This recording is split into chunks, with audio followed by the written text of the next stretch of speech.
120 secondes. L'invité de la rédaction. Selon un sondage publié hier par le Sonntagsblick, l'initiative qui demande l'introduction d'un salaire minimum de 4 000 francs en Suisse serait acceptée par 52% de la population si la votation avait lieu aujourd'hui. La campagne ne fait que débuter, les choses peuvent encore changer d'ici au 18 mai, à vos souhaits.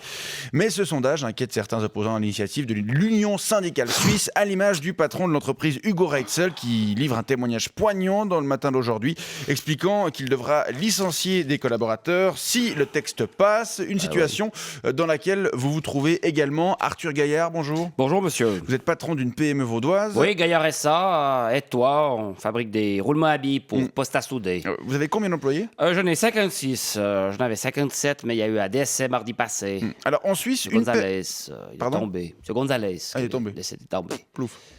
Alors en Suisse, une personne sur 10 gagne moins de 22 francs de l'heure, c'est-à-dire moins de 4 000 francs par mois. Est-ce que cette proportion est la même dans votre entreprise ? Alors non, chez Gaillard SA, on est de l'ordre de 17%. 17% de personnes qui sont en dessous de 4 000, ça veut dire toutes les personnes qui ont point de diplôme. Alors, quelles conséquences ça entraînerait pour votre entreprise si le texte de l'USS était accepté ? Alors, eh bien, ça ferait monter ma masse salariale de l'ordre de 30%. J'ai fait des estimations avec ma secrétaire. Parce que, vous voyez, si j'augmente mes gens qui sont entre 3 300 et 4 000 par mois, eh bien, je devrais aussi augmenter ceux qui sont juste au-dessus de 4 000, vous voyez, pour qu'ils puissent continuer à avoir ce sentiment de supériorité vis-à-vis par rapport à leurs collègues. Voilà, qui gagnent moins. Sinon, c'est tout l'équilibre social de mes ateliers qui serait menacé. Voyez-vous, vous pouvez pas imaginer que tout le monde gagne la même chose. Ça serait démotivant. Ça serait démotivant. Et cette augmentation de la masse salariale, elle n'est pas envisageable pour vous ? Ah bah non, parce que ça ferait baisser mes marges. Et puis ça, c'est quand même pas possible. Je vais quand même pas modifier mon train de vie à cause d'une décision du peuple. Non, c'est pas possible. Je devrais donc licencier et diminuer ma production, ce qui serait pas bon. Et est-ce que vous comprenez que Est-ce que vous comprenez que les employés qui touchent moins de 4 000 francs par mois aspirent à une amélioration de leurs conditions de vie ? Écoutez, d'abord, il faut bien reconnaître que les gens qui gagnent moins de 4 000 francs par mois, Oui. il faut qu'ils s'en prennent à eux-mêmes pour commencer. Ma foi, ils avaient qu'à mieux écouter à l'école, faire des études. Ma foi, ils préféraient faire les guignols puis aller traîner dans la rue, faire leur losse. Ben maintenant, ils assument. Hein?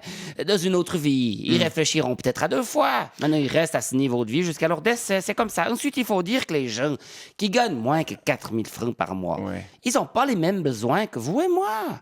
Comment ça, par les mêmes besoins ? Ben, écoutez, une télé de 42 pouces, hein, d'ailleurs, dont les prix ont considérablement baissé ces dernières années, une petite voiture en leasing, et puis ils sont tout contents. Ils ont la banane toute la journée.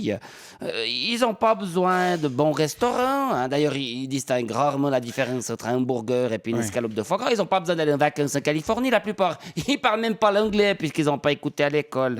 Non, ils n'ont pas les mêmes besoins. Et puis, il n'y a pas que le salaire dans la vie.